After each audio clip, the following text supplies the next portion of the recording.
छात्रों, आज हमारा प्रयोजनवाद का थर्ड और अंतिम वीडियो है। हम इससे पहले प्रयोजनवाद पर 2 वीडियो बना चुके हैं, जिसमें हमने प्रयोजनवाद का अर्थ जाना, उसके बाद उसकी मीमांसाएं जानी, उसके बाद उसका रूप जाना और उद्देश्य व सिद्धांतों का अध्ययन किया।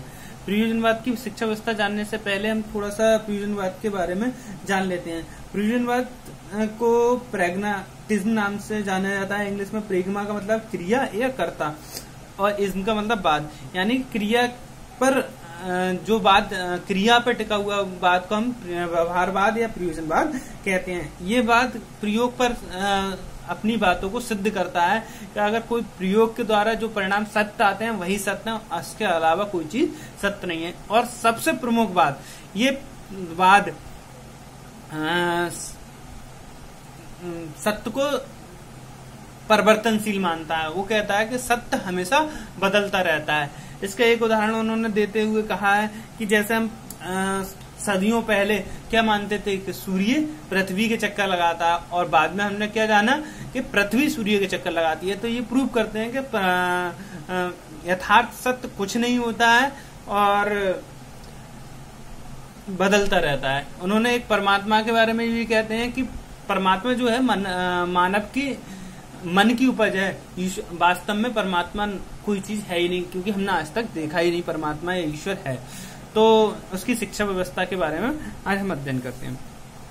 शिक्षा व्यवस्था में सर्वप्रथम उसके पाठ्यक्रम, उसने बताया पाठ्यक्रम कैसा हो, एकीकरण का सिद्धांत हो। यानी कि एकीकरण से मतलब क्या है, एक चीज पर विश्वास रखता हो कि ये नहीं है कि हम सैकड़ों विषय पढ़ाएं और सैकड़ों तरीके की चीजें सिखाएं। जो चीज हमारे कल्याण की हो, मानव समाज के कल्याण की हो, हमें उसी चीज पर फोकस करना चाहिए। इसके अलावा हमें कोई चीज पर फोकस नहीं करना चाहिए। इससे पूर्व में थोड़ी सी बात बता दूं आप लोगों को कि इसमें क्या है, पाठ्यक्रम जो है समय के आधार पर बनाना चाहिए कि जिस समय पाठ्य का जिस तरीके की डिमांड हो उसी के आधार पर हमें पाठ्यक्रम तैयार करना चाहिए। जिस समय हमें लगे कि टेक्नोलॉजी की आज जरूरत है तो हम टेक्नोलॉजी पे ज्यादा ध्यान दें। हमें जिस समय लगे चिकित्सा पे जरूरत है तो हम उस समय चिकित्सा पे ज्यादा ध्यान दें। तो पाठ्यक्रम क्या होना चाहिए, कल्याणकारी हो और समय के अनुसार हो, एकीकरण पर हो। उन्होंने कहा उपयोगिता के सिद्धांत पर बल दिया है। उन्होंने कहा पाठ्यक्रम ऐसा होना चाहिए जो छात्रों के लिए जीवन में उपयोगी हो। ऐसा ना हो कि उसके पढ़ने के बाद कोई उपयोग ना कर सके। जैसे मैं अपने यहाँ की शिक्षा व्यवस्था के बारे में थोड़ा सा कहना चाहूंगा। हमारे यहाँ शिक्षा व्यवस्था में क्या है, अब तो अधिकतर देशों में यही हो गया है, फिर भी हम थोड़ा सा इस पर बात कर लेते हैं। जैसे हम कहते हैं कि ग्रेजुएशन कर लिया, तो ग्रेजुएशन करने के बाद हम किस चीज के लिए एलिजिबल हुए। एलिजिबल तो हम बहुत सारी चीजों के लिए हो गए, हम IAS PCS तक के लिए हो गए, मगर हम उसमें क्रियापरक यानी कार्यपरक कौन सी चीज सीखी। हमें ग्रेजुएशन के बाद कोई स्पेसिफिक तरीके से जॉब तो मिल नहीं रही है। हम सालों पहले पहुंच जाएं,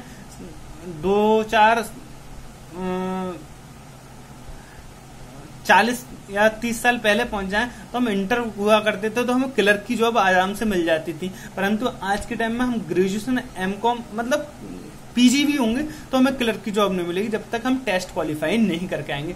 तो हमारी जो शिक्षा व्यवस्था है उपयोगी नहीं रही। हमें उपयोगी शिक्षा व्यवस्था लानी होगी कि हम इतना करने के बाद कम से कम रोजगार परक हो जाएं। तो हमें शिक्षा व्यवस्था में क्या करना चाहिए, उपयोगिता के सिद्धांत पर पाठ्यक्रम बनाना चाहिए। उसके बाद अनुभव का सिद्धांत, पाठ्यक्रम हमेशा अनुभव पर होना चाहिए। जैसे मैंने अभी आपको बताया था कि पाठ्यक्रम जो है अनुभव के आधार पर होना चाहिए। चंडीगढ़ यूनिवर्सिटी में कुछ छात्र पढ़ते हैं जानने वाले, तो मैंने सुना है चंडीगढ़ यूनिवर्सिटी में क्या है, पाठ्यक्रम जो है आप सिलेबस करिकुलम आप खुद तैयार करोगे। आप चाहे ऑक्सफोर्ड का लेके आओ चाहे कहीं का लेके आओ, टेक्नोलॉजी बेस्ड शिक्षा है वहाँ की, तो टेक्नोलॉजी के आधार पर वही शिक्षा देते हैं जो आप सीनियर छात्र वहाँ का पाठ्यक्रम तैयार करते हैं। तो अनुभव के आधार पर जो उस समय जो डिमांड में होता है उसी पर हम फोकस करते हैं। बालक की रुचि का सिद्धांत ध्यान में रखते हुए पाठ्यक्रम तैयार करना चाहिए। बालक की रुचि क्या है, ठीक। उसके बाद हम प्रयोजनवाद की शिक्षण व्यवस्था, शिक्षण विधि क्या है। उन्होंने कहा प्रयोजनवाद में शिक्षण विधि कैसी होनी चाहिए, बाल केंद्रित होनी चाहिए। बालक को जो पसंद है, जिस तरीके से शिक्षा व्यवस्था चाहिए उसी तरीके से हमें बालक को पढ़ाया जाना चाहिए।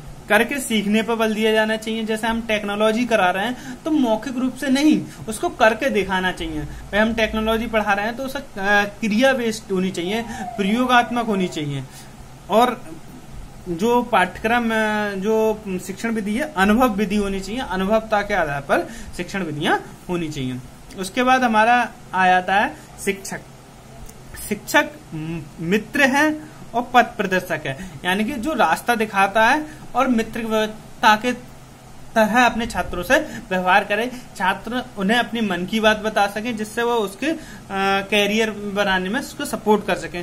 उसमें विश्वास अधिक होना चाहिए एक दूसरे पर। छात्रों को छात्र और शिक्षक में बॉन्ड होना चाहिए, जिससे वो अपनी पर्सनल बातें, जिससे वो अपने भविष्य में करना चाहता है, अपने गोल अचीवमेंट सब बता दे, जिससे वो अच्छे से अपने टीचर से रास्ता बता सके कि आप लोग इस तरीके से जाओगे तो इस तरीके से आप सक्सेस हो जाओगे।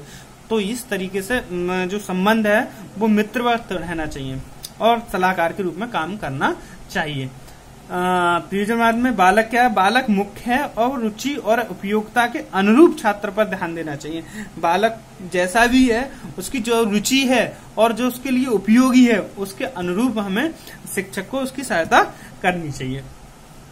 अनुशासन क्या है? भाई अनुशासन क्या है? अनुशासन का अर्थ है अनुशासन की शक्ति उन स्रोतों पर अधिकार जिससे कार्य लिया जाता है।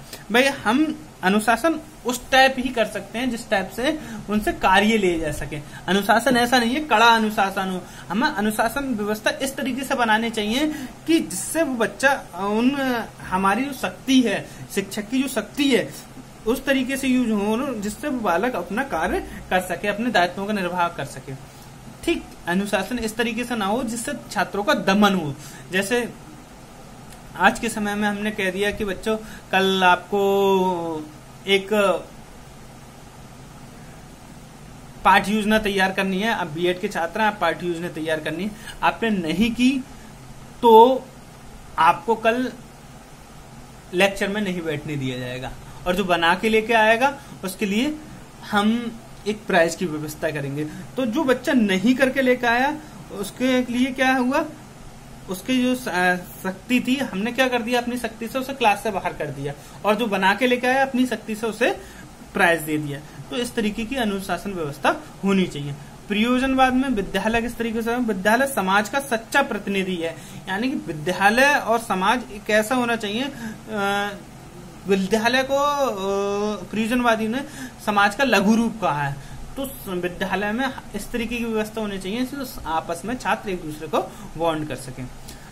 प्रयोजनवाद की शिक्षा की देन, भाई नई क्रांति का जन्म दिया है, उपयोगिता पर बल दिया है, समाज तथा प्रकृति के अनुभव पर शिक्षा पर बल दिया है, बाल केंद्रित शिक्षा पर बल दिया है, और लोकतांत्रिक शिक्षा व्यवस्था भी प्रयोजनवाद ने दी है। Thank you very much.